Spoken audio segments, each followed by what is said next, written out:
জুলাই অভ্যুত্থানের মুখ্য শরীফ ওসমান বিন হাদির উপর হামলার প্রেক্ষাপটে বিএনপি, জামাতে ইসলামী ও জাতীয় নাগরিক পার্টির নেতাদের ডেকে নিয়ে ঐক্যবদ্ধ থাকার আহ্বান জানিয়েছেন প্রধান উপদেষ্টা অধ্যাপক মোহাম্মদ ইউনূস। ক্ষমতাচ্যুত শক্তি নির্বাচন বানচাল করতে চাইছে বলে দলগুলোকে সতর্ক করেছেন তিনি। দলগুলোর নেতারাও প্রধান উপদেষ্টাকে প্রতিশ্রুতি দিয়েছেন ষড়যন্ত্র ঠেকাতে তারা দ্বন্দ্ব ভুলে এক থাকবেন। ইনকিলাব মঞ্চের আহ্বায়ক এবং ঢাকা ৮ আসনের সম্ভাব্য স্বতন্ত্র প্রার্থী ওসমান হাদির উপর হামলার পরদিন শনিবার বিএনপি, জামায়াতে ইসলামী ও জাতীয় নাগরিক পার্টির নেতারা রাষ্ট্রীয় অতিথি ভবন যমুনায় প্রধান উপদেষ্টার সঙ্গে বৈঠক করেন। এরপর প্রধান উপদেষ্টার দপ্তর থেকেও আলোচনার বিষয়বস্তু জানানো হয়। জাতীয় নির্বাচনের তফসিল ঘোষণার পরপরই আইন শৃঙ্খলা পরিস্থিতি নিয়ে নতুন করে উৎকণ্ঠা তৈরি হয়েছে।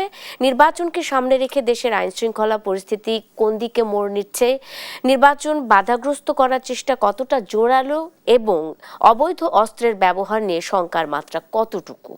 সবাইকে স্বাগত জানাচ্ছি আজকের আর কাবেল নিবেদিত দেশ সন্ধ্যায়। আমি সোনিয়া হক আছি আপনাদের সাথে। আলোচনার বিষয় রেখেছে ওসমান হাদি, গুলিবিদ্ধ ও আইন শৃঙ্খলা পরিস্থিতি।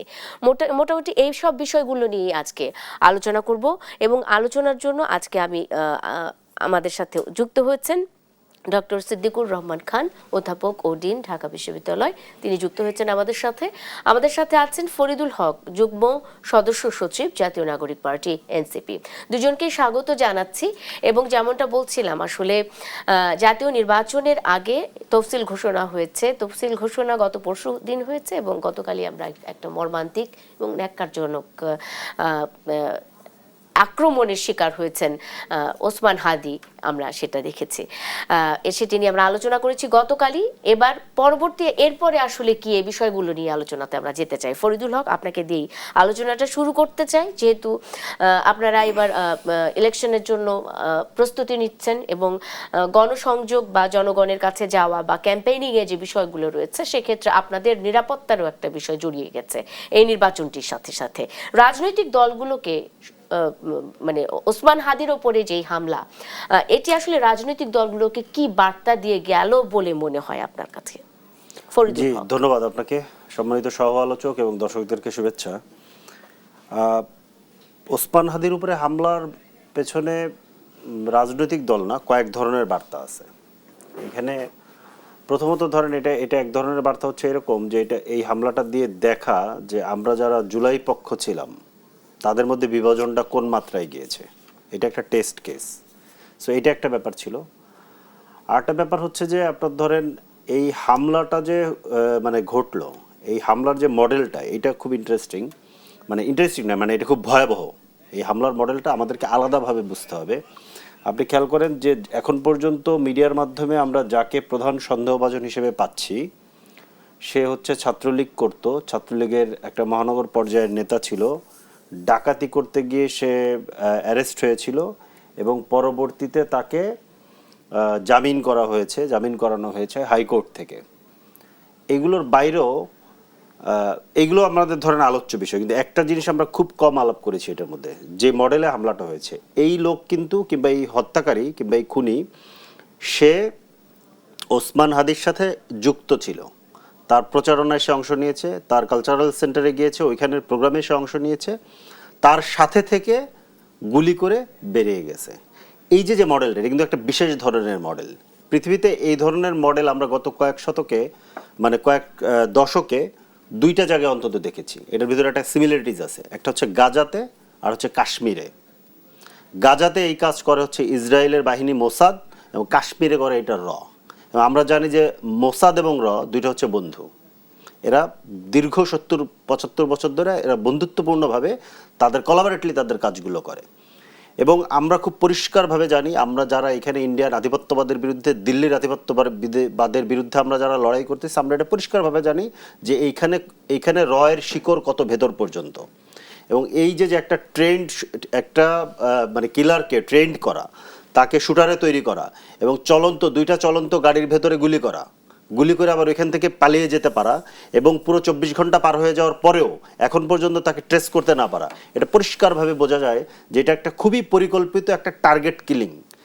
এই টার্গেট কিলিং মিশন নিয়ে আমরা ধারণা করতে পারি কিংবা আমাদের যথেষ্ট আশঙ্কা করার কিংবা ধারণা করার সন্দেহ করার যথেষ্ট কারণ আছে যে এইটার পেছনে সরাসরি জড়িত। এবং এটাকে এক্সিকিউট করতেছে হচ্ছে গিয়া রয়ের যে এজেন্সি, এখানকার লোকাল এজেন্ট ছিল যে আওয়ামী লীগের লোকজন, একদম পরিষ্কারভাবে বোঝা যাচ্ছে এটা। এখানে আরেকটা ব্যাপার আপনাদেরকে খেয়াল রাখতে হবে যে বাংলাদেশকে কিন্তু ধরেন দিল্লি এখানে একটা গাজা মডেল করতে চেয়েছিল। গাজাকে যেরকম চারদিক থেকে কাঁটাতারের বেড়া দিয়ে ঘিরে রাখে, গাজার ভূখণ্ডের উপরে পুরো নিয়ন্ত্রণটা ইসরায়েলের হাতে থাকে, কিন্তু গাজার মানুষের কোনো দায়িত্ব ইসরায়েল নেয় না। প্রতিদিন তাদেরকে ওই কাঁটাতারে গুলি করে মারে, তাদের মিছিলের ভেতরে গুলি করে মারে। এর গত 2 বছর 2.5 বছর ধরে তো তারা যুদ্ধই চালাচ্ছে। সিমিলারলি বাংলাদেশে কিন্তু একই ধরনের ঘটনা ঘটেছে। বাংলাদেশে দেখবেন 3 দিক দিয়ে আমাদেরকে কাঁটাতারের বেড়া দিয়ে ঘিরে রেখেছে। প্রতিদিন আমাদের বর্ডারে মানুষ হত্যা করা হয়, প্রতিদিন আমাদের নদীর পানি নিয়ে যাওয়া হয়েছে, আমাদের রাজনৈতিক হস্তক্ষেপ করা হয়েছে, বিডিআর আমাদের দেশপ্রেমিক সেনা অফিসারদেরকে মেরে ফেলা হয়েছে। এই সকল ঘটনা আমরা জানি। প্রশ্নটা হচ্ছে কেন হাদি? ঘটনা হচ্ছে যে হাদি হচ্ছে কি আমার ভাই। কোন জায়গা থেকে ভাই? আমরা জুলাই বিপ্লবে একসাথে অংশগ্রহণ করেছি, কিন্তু সেটাই শুধুমাত্র না। হাদি এবং আমরা দীর্ঘ সময় ধরে এখানে দিল্লির আধিপত্যবাদের বিরুদ্ধে লড়াই করতেছি। সেই লড়াইয়ে যারা এখানে আছে প্রত্যেককে দিল্লি এখানে টার্গেট করেছে। আমরা এটা বহুবার বলেছি এই কথা, এবং আমরা এটা জানি যে এই টার্গেট হবে, আমরা মরবো, এরকম শত শত গুলি আসবে, এই গুলির এগেনস্টে আমরা দাঁড়াবো, আরো শত শত হাদি তৈরি হবে, লক্ষ লক্ষ হাদি তৈরি হবে। কখনোই আমাদের এই ভূখণ্ডের যে সার্বভৌমত্ব, এটা আমরা কখনোই দিল্লির পদানত হতে দিব না। এই লড়াই চলমান, এটা চলতে থাকবে। এখন আমাদের যে প্রশ্ন, আপনি যেটা বললেন যে এটা আসলে রাজনৈতিক ব্যাপার, দলগুলোর মধ্যে কি হচ্ছে, এটা রাজনৈতিক দলগুলোকে আসলে বুঝতে হবে যে বাংলাদেশের লড়াইয়ের ফেস চেঞ্জ হয়ে গিয়েছে। আপনাদের যে ক্ষমতার যে কামড়াকামড়ির যে লড়াই, ওই লড়াইতে বাংলাদেশের জুলাইয়ের ছাত্র তরুণরা নাই। বাংলাদেশের লড়াই হচ্ছে কি আধিপত্যবাদের বিরুদ্ধে লড়াই। এই আধিপত্যবাদের এজেন্সি নিয়ে যারা এখানে আছে তাদের প্রত্যেকের সাথে এদের লড়াই। এবং আপনারা ক্ষমতায় যাওয়ার জন্য বাংলাদেশকে কে কত কম দামে বিক্রি করবেন কিংবা কে কত বেশি দামে বিক্রি করবেন, এই যে অ্যারেঞ্জমেন্ট, এই জন্য যদি বাংলাদেশের জনগণ টের পেয়ে যায় তাহলে আপনাদের ওই পরিণতি হবে। অতএব বাংলাদেশের রাজনৈতিক দলগুলো যারা ক্ষমতায় যেতে চান কিংবা রাষ্ট্র পরিচালনা করতে চান, তাদেরকে খুব কঠিনভাবে সতর্ক হতে হবে। এই জুলাই জনতাকে সাথে নিয়ে ঐক্যবদ্ধভাবে দিল্লির ঐক্য ধরে রাখতে হবে, দিল্লির আধিপত্যবাদের বিরুদ্ধে দাঁড়াতে হবে। নিজেদের ভেতরে ছোটখাটো যে অসুবিধা আছে এগুলোকে মিনিমাইজ করতে হবে, করে এইটার বিরুদ্ধে দাঁড়িয়ে বাংলাদেশকে একটা গণতান্ত্রিক পথে নিয়ে যেতে হবে। এবং গণতান্ত্রিক পথে একটা গণতান্ত্রিক বাংলাদেশ রাষ্ট্র হিসেবে দাঁড়ালেই তবেই আমরা কেবলমাত্র দিল্লিকে পরাভূত করতে পারবো। এইটা পরিষ্কারভাবে আমাদেরকে এই মেসেজটা এখানে দিয়ে গিয়েছে। অবশ্যই আমরা নিশ্চয়ই আরো আলোচনাতে যাব। আমি চলে যেতে চাই ডক্টর সিদ্দিকুর রহমান খান আপনার কাছে। ওই বিষয়টি নিয়েই কথা বলতে চাই। প্রধান উপদেষ্টা আরো বলছেন, তিনি বলছেন যে ওসমান হাদির ওপর হামলা একটি সতর্ক বার্তা হিসেবে নিতে দলগুলোর প্রতি আহ্বান জানিয়ে প্রধান উপদেষ্টা বলছেন, এই হামলা পূর্ব পরিকল্পিত ও গভীর ষড়যন্ত্রের অংশ। এর পেছনে বিরাট শক্তি কাজ করছে। ষড়যন্ত্রকারীদের উদ্দেশ্য হচ্ছে নির্বাচনটি না হতে দেয়া। এই আক্রমণটি খুবই সিম্বলিক। প্রধান উপদেষ্টা আরো বলছেন, এখন পর্যন্ত যে তথ্য পাওয়া গেছে তাতে মনে হচ্ছে ষড়যন্ত্রকারীরা তাদের নেটওয়ার্ক বিস্তৃত করেছে, তারা প্রশিক্ষিত শুটার নিয়ে মাঠে নেমেছে। বাংলাদেশের এখন করণীয় কি? ধন্যবাদ আপনাকে এবং আমার সাথে যিনি আছেন তাকে শুভেচ্ছা, দর্শকদেরকেও। আমি প্রথমেই গতকাল যে দুঃখজনক ঘটনাটি ঘটলো এবং ইনকিলাব মঞ্চের আহ্বায়ক যিনি এখন আহত হয়ে মৃত্যুর সাথে পাঞ্জা লড়ছেন, আমি তার দ্রুত আরোগ্য কামনা করছি এবং একই সাথে রাষ্ট্রের কাছে অতি দ্রুত সময়ের মধ্যে তার উপর যারা এই নৃশংস আক্রমণ করেছেন, তাকে গুলিবিদ্ধ করেছেন, তাদেরকে গ্রেপ্তার করে আইনের আওতায় আনার দাবি জানাচ্ছি। আপনি যেটি বলেছিলেন, প্রধান উপদেষ্টার দপ্তরে আজকে সেখানে তিনি এই মুহূর্তে বাংলাদেশের রাজনীতিতে সবচেয়ে গুরুত্বপূর্ণ রাজনৈতিক দলগুলোকে তিনি আহ্বান করেছিলেন এবং সেখানে ইনকিলাব মঞ্চের প্রতিনিধিও ছিল। বিএনপি, জামাত, এনসিপি ছাড়াও ইনকিলাব মঞ্চের প্রতিনিধিও আমাদের ছিল এবং সেইখানে তিনি জুলাই অভ্যুত্থানের সপক্ষ রাজনৈতিক দলগুলোর মধ্যে একটা ঐক্যের আহ্বান তিনি জানিয়েছেন। কেননা আগামী যে নির্বাচনটি আছে সেই নির্বাচনটি তিনি স্পষ্ট করে বলেছেন এবং আপনিও যেটি বলেছেন যে সেই নির্বাচনটিকে ব্যাহত করার জন্য এবং সেই নির্বাচনটিকে বানচাল করার জন্য একেবারে একটা সুগভীর সুপরিকল্পিত ষড়যন্ত্র চলছে এবং সেই ষড়যন্ত্রের অংশ হিসাবেই আমরা দেখছি যে একেবারে প্রফেশনাল কিলারদের দিয়ে কালকে এই আক্রমণটা পরিচালনা করা হচ্ছে। আপনি দেখেন বাংলাদেশে এই নির্বাচনটি অনুষ্ঠিত হওয়ার ব্যাপারে বিশেষ করে তফসিল ঘোষণা এর আগেও যিনি একটা ছাত্র জনতার রক্তাক্ত গণ অভ্যুত্থানের মধ্যে দিয়ে ক্ষমতাচ্যুত হয়ে যে ফেসিবাদী শেখ হাসিনা ভারতে পালিয়ে গেছেন, তিনি তার নেতাকর্মীদেরকে উজ্জীবিত করার জন্য তার অনেক অডিও ভাইরাল হয় আমাদের। সেই ভাইরাল ভিডিওতে আমরা শুনেছি তিনি বলেছেন যে আওয়ামী লীগকে নির্বাচন করতে দেবে না, কারা নির্বাচন করতে আসবে দেখবো আমরা, এবং সেই জন্য তিনি তার নেতাকর্মীদেরকে মানে ঐক্যবদ্ধ হয়ে এই নির্বাচন প্রতিহত করার জন্য একাধিকবার তিনি আহ্বান জানিয়েছেন। এবং আমরা এই বাংলাদেশেও দেখছি যে বিভিন্ন জায়গায় আওয়ামী লীগের নেতাকর্মীরা এই নির্বাচনটিকে ব্যাহত করা, প্রশ্নবিদ্ধ করা, এটিকে মানে বানচাল করার জন্য নানাভাবে তারা সক্রিয়ভাবে কাজ করছে, এবং কোথাও কোথাও তাদের এই সক্রিয় তৎপরতার মানে কি বলে অডিও ফাঁস হচ্ছে, আমরা সেইগুলো দেখছি। এখন আমার প্রশ্ন হচ্ছে যে আমরা তো সকলেই জানি যে এই নির্বাচনটিকে, যেহেতু আওয়ামী লীগের কার্যক্রম নিষিদ্ধ আছে, তারা এই নির্বাচনে অংশগ্রহণ করতে পারবে না, এবং সেই কারণে আওয়ামী লীগ এই নির্বাচনকে ব্যাহত বানচাল করার সর্বাত্মক প্রচেষ্টা করবে, এবং এই প্রচেষ্টাটি কোথাও কোথাও যে মানে তারা একেবারে সরলভাবে করবে এটা তো আশা করার কোনো কারণ নেই। এক, দ্বিতীয় কথা হলো এতদিন পর্যন্ত বাংলাদেশে, একটু আগে উনি বলেছিলেন অন্যভাবে, আমি কথাটা বলতে চাই, বাংলাদেশে একটা স্বাধীন সার্বভৌম রাষ্ট্র নাম রেখে যারা বাংলাদেশের উপর আধিপত্যবাদ কায়েম করেছিল, বাংলাদেশকে প্রায় তাদের করদরাজ্যে পরিণত করেছিলেন, সেই সব অপশক্তি পুনরায় তাদের যারা মানে আশ্রয় প্রশ্রয়ে এতদিন বাংলাদেশ শাসন করেছে তাদেরকে সহযোগিতা করেছে, বাংলাদেশকে তাদের জন্য এক ধরনের উন্মুক্ত করে দিয়েছিল, সেই সমস্ত শক্তিও এই নির্বাচনটিকে বানচাল করার জন্য সর্বাত্মক চেষ্টা করবে। করাতে চাই আমি এখানে আপনাকে থামাতে চাই ডক্টর সিদ্দিকুর রহমান খান। নিশ্চয়ই বিরতির পর এখান থেকেই আলোচনা আবারও শুরু করব, কারা আওয়ামী লীগকে আবার পুনর্বাসিত করতে চায় এবং এই ওসমান হাদির উপর হামলা, সেই বিষয়টিকে আমরা কোনোভাবে ভুলে যাচ্ছি কিনা, কি অন্য কোনো দিকে আমরা দৃষ্টি দিয়ে সেই জিনিসটিকে ধামাচাপা দিতে চাচ্ছি নাকি। একটা বিরতির পর ফিরছি, দেশ সন্ধ্যায় সঙ্গে থাকুন। বিরতির পর স্বাগত আরেকবার, দেখছেন আর কাবেল নিবেদিত দেশ সন্ধ্যা। সোনিয়া হক আপনাদের সাথে আছি। ওসমান হাদি গুলিবিদ্ধ ও আইন শৃঙ্খলা পরিস্থিতি নিয়ে আমরা কথা বলছিলাম। ওসমান হাদি ঢাকা ৮ আসনের একজন স্বতন্ত্র প্রার্থী ছিলেন, এবারের 2026-এর নির্বাচনের, এবং তিনি যথারীতি গতকালও তার নির্বাচনী প্রচারণা নিয়েই নেমেছিলেন মাঠে, এবং তার আগে একটা পোস্টও দিয়েছিলেন তিনি যে আসলে আমার কোনো পোস্টার নাই, কোনো ব্যানার নাই, সেটা ছিঁড়ে ফেলারও কোনো বিষয় নাই, কাজে আমি নির্বাচনী প্রচারণায় যাচ্ছি বা এমনটাই বলছিলেন, তার স্বভাব সুলভভাবেই তিনি। আমি একটু চলে যেতে চাই ডক্টর সিদ্দিকুর রহমান খান আপনার কাছে। সেটি হলো যে নানাজনে আসলে নানাভাবে সমীকরণ দাঁড় করাচ্ছেন যে কে হতে পারে ওসমান হাদিকে এভাবে আক্রমণ করার পেছনে, কাদের হাত রয়েছে, সেটি মেলানোর চেষ্টা করছেন, নানাভাবে সমীকরণ দাঁড় করানোর চেষ্টা করছেন। অনেকেই এটা নিজেদের মধ্যে কাদাছোড়, কারণ জুলাই অভ্যুত্থানে আমরা দেখেছি যে দল মত নির্বিশেষে প্রত্যেকটি রাজনৈতিক দল, প্রত্যেকটি শ্রেণীর মানুষ রাজপথে নেমে এসেছে শুধুমাত্র একটি দলকে বিতাড়িত করার জন্য।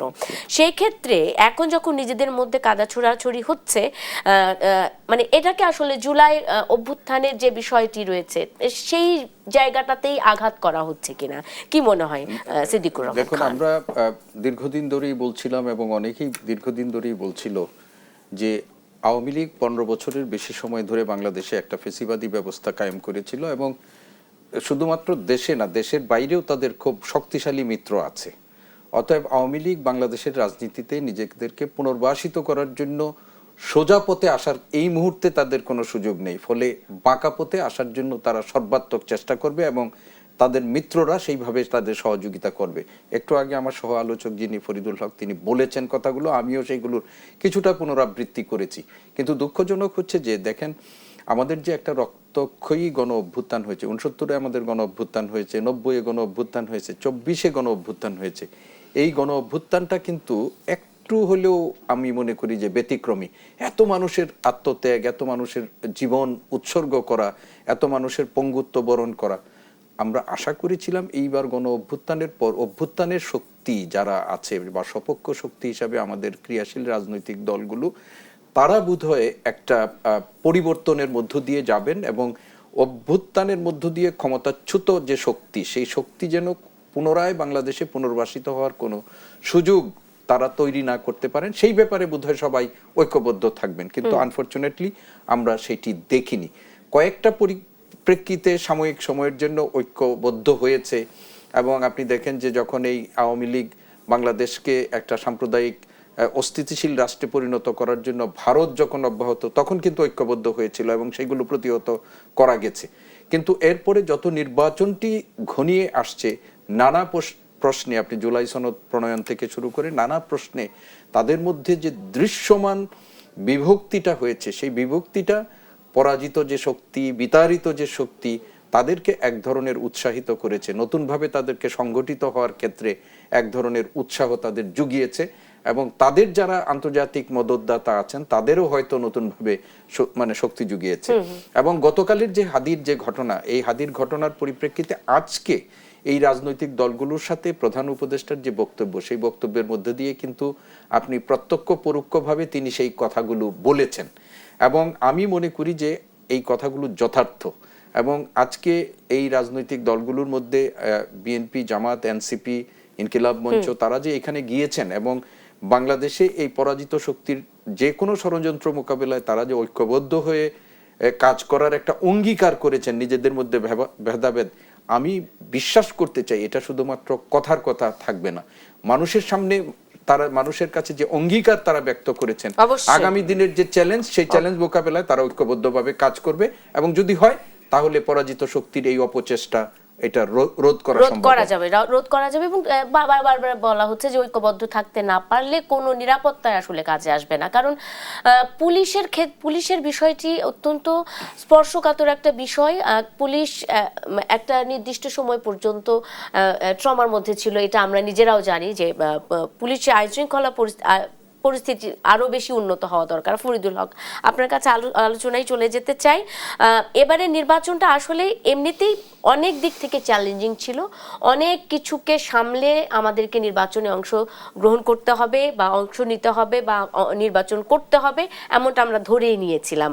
নিরাপত্তা একটা ইস্যু এখন নতুন করে যুক্ত হলো, প্রার্থীদের নিরাপত্তা। আগে আমরা ভোটারদের নিরাপত্তা নিয়ে কথা বলতাম, এখন তো আমাদের প্রার্থীদের নিরাপত্তা নিয়েও কথা বলতে হবে। আইন শৃঙ্খলা বাহিনীকে আসলে আরো কতটুকু মজবুত করা দরকার বলে আপনার মনে হচ্ছে? কোথাও ঘাটতি আছে, কোথাও নিশ্চয়ই কোনো, না হলে এতটা তো নিরাপত্তার কমতি থাকার কথা ছিল না। মানে এইখানে ধরেন কথাটা যেইখান থেকে যত ব্যাপকভাবে বলা দরকার, এটা বললে আবার ধরেন অনেক ধরনের সংকট তৈরি হতে পারে, কিন্তু কথাগুলো বলে রাখা দরকার। এমন আছে কালকে আর এই কথা বলার সুযোগই পেলাম না, কালকে রাস্তায় আমাকে কেউ গুলি করে মেরে ফেললো, তো কিংবা ফেলে রাখলো, তো স্বাভাবিকভাবে তাহলে কথাগুলো যেহেতু সুযোগ পাই বলে রাখি। সেটা হচ্ছে যে আইন শৃঙ্খলা, নিরাপত্তা দুইটা জিনিসকে আলাদাভাবে দেখার ব্যাপার আছে। আইন শৃঙ্খলা এই জায়গাটা আসে এক ধরনের ফিলোসফি থেকে, এক ধরনের বোঝাপড়া থেকে। নিরাপত্তা আসে আর একটা ধরনের বোঝাপড়া থেকে। জাস্ট সিম্পলি বলি, সেটা হচ্ছে একটা রাষ্ট্র যখন মনে করে যে নাগরিকরা হইতেছে বিশৃঙ্খল, তারা রাষ্ট্রের শৃঙ্খলা নষ্ট করতে পারে, তখন আইন শৃঙ্খলা বাহিনী দরকার হয়। আর যখন একটা রাষ্ট্র মনে করে যে নাগরিকদেরকে নিরাপত্তা দিতে হবে, কারণ নাগরিকের ট্যাক্সের পয়সায় রাষ্ট্র চলে, তখন নিরাপত্তা বাহিনী তৈরি করা হয়। বাংলাদেশে কিন্তু নিরাপত্তা বাহিনী আইডিয়াটাই নাই। এখানে আছে হচ্ছে আইন শৃঙ্খলা রক্ষাকারী বাহিনী। কি রক্ষা করে? রাষ্ট্রকে রক্ষা করে। কিভাবে রক্ষা করে? যখন এই রাষ্ট্রের বিরুদ্ধে জনগণ বিদ্রোহ করে, আমরা জুলাইতে দেখেছি লক্ষ লক্ষ কোটি কোটি গুলি চালাইছে আমাদের উপরে। এই যে জায়গাটা কেন? কারণ হচ্ছে এই যে আইন শৃঙ্খলা বাহিনী নামে যে বাহিনীগুলো আছে, যেগুলো আমাদের ট্যাক্সের পয়সায় পালা হয়, এই বাহিনীগুলো চলে হচ্ছে কলোনিয়াল কায়দায়। 1861 সালের পুলিশ আইন দিয়ে এখনো পুলিশ চলে, ওইটারই ধারাবাহিকতা, ফিলোসফিটা ওইখানে। এটা তো হবসিয়ান থিওরি। হবস মনে করতেন যে এই নাগরিক হইতেছে সব বিশৃঙ্খল, এদেরকে আইন এবং বাহিনী দিয়ে শায়েস্তা করে রাখতে হয়, নাহলে রাষ্ট্রের শৃঙ্খলা থাকে না। এটা এই থিওরি, ওই থিওরি দিয়েই কলোনি হয়েছে পৃথিবীতে। কিন্তু এরপরে পৃথিবী বহু আগাইছে। এখন আসলে আধুনিক পৃথিবীর মানুষ মনে করে, আধুনিক পৃথিবীর রাষ্ট্রগুলো মনে করে যে রাষ্ট্রের কাজ হচ্ছে নাগরিকের নিরাপত্তা দেওয়া, কারণ রাষ্ট্র চালায় হচ্ছে নাগরিক। এখন আমি উদাহরণটা কেন দিলাম হচ্ছে যে আমরা এই যে শৃঙ্খলা ব্যবস্থা, এই শৃঙ্খলার ব্যবস্থার বিরুদ্ধে তো আমরা যুদ্ধ করছি, যুদ্ধ করে আমরা জয়ী হয়েছি, এই ব্যবস্থাকে আমরা পরাজিত করছি। তার মানে হচ্ছে যে এই ব্যবস্থা তো আর চলতে পারার কথা না। তাহলে যাকে দিয়ে আপনি করণীয় কি? চালান, যাকে দিয়ে আপনি চালানোর করণীয় কি? কথা না। এখন সেক্ষেত্রে করণীয় কি? করণীয়- একটা বিরতি নিব ফরিদুল হক। করণীয় কি? একটা বিরতির পর এসে আপনার কাছে নিশ্চয়ই আমি জেনে নিব।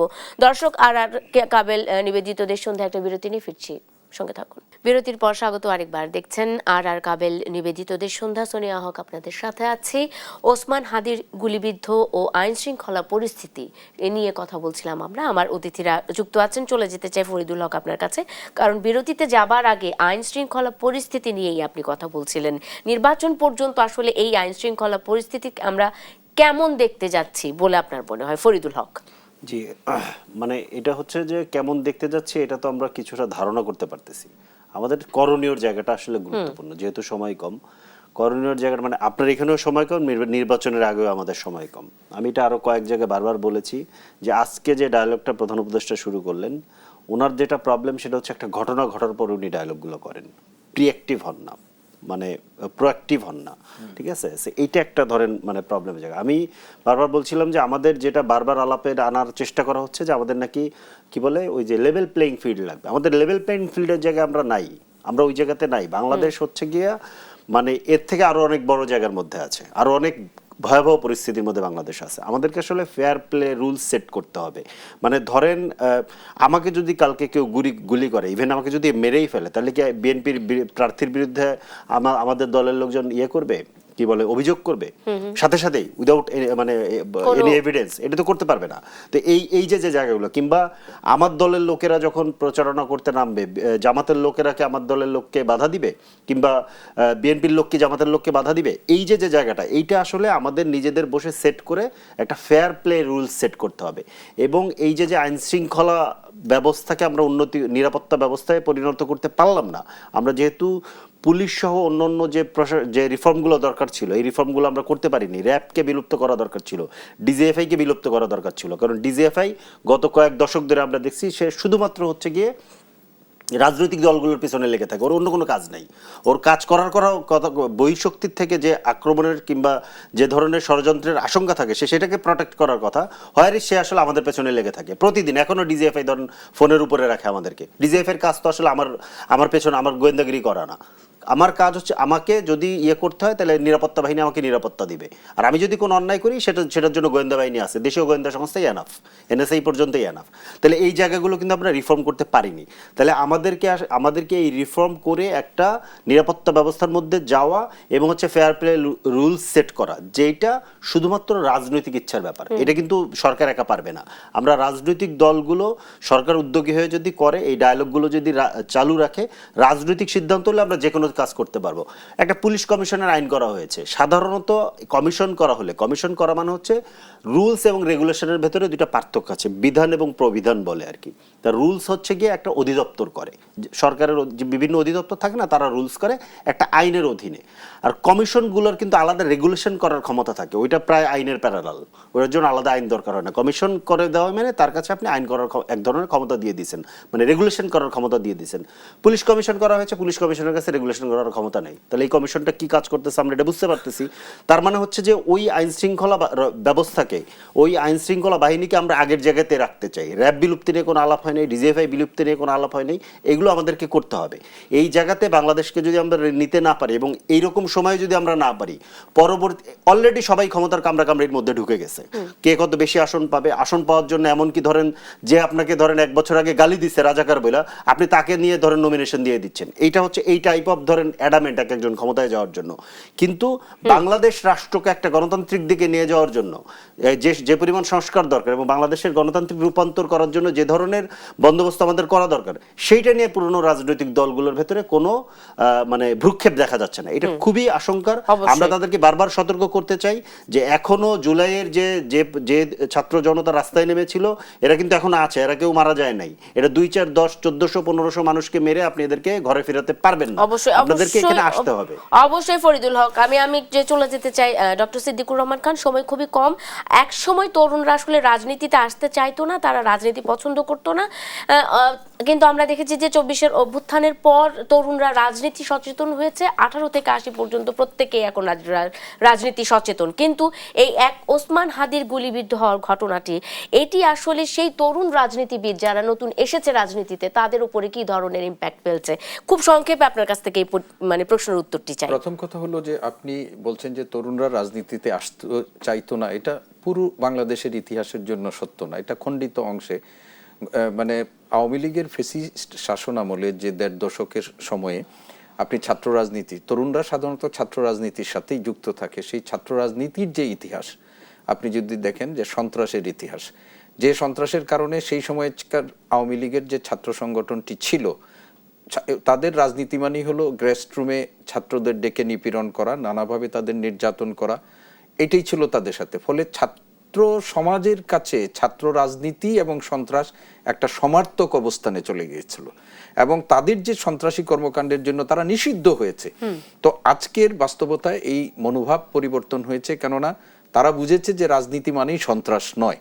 কিন্তু আপনি যেটা বলেছেন যে উসমান হাদির যে এই যে তার আহত হওয়া, গুলিবিদ্ধ হওয়া, জীবন মৃত্যুর সন্ধিক্ষণে তাকে চলে যাওয়া, বাংলাদেশের স্বাধীনতা সার্বভৌমত্বের পক্ষে কথা বলার জন্য, গণতন্ত্রের মানে আপনার যে পুনর্যাত্রার পক্ষে কথা বলেন, এইটা ছাত্র সমাজকে নিবৃত করতে পারবে না। আপনি বাংলাদেশের ইতিহাস, শেষ করছি, যে বাংলাদেশের ইতিহাস যদি আমরা দেখি, সেই ইতিহাস এটা বারবার প্রমাণ সেটাই করেছে। বলছে যে এক ওসমান হাদির গায়ে গুলি লেগেছে, কিন্তু লক্ষ ওসমান হাদি তৈরি হয়েছে। অসংখ্য ধন্যবাদ ডক্টর সিদ্দিকুর রহমান খান এবং ফরিদুল হক, আপনাদের দুজনকে ধন্যবাদ জানিয়ে আজকের মতো শেষ করতে চাই। আর কাবেল নিবেদিত দেশ সন্ধ্যা। ধন্যবাদ সবাইকে।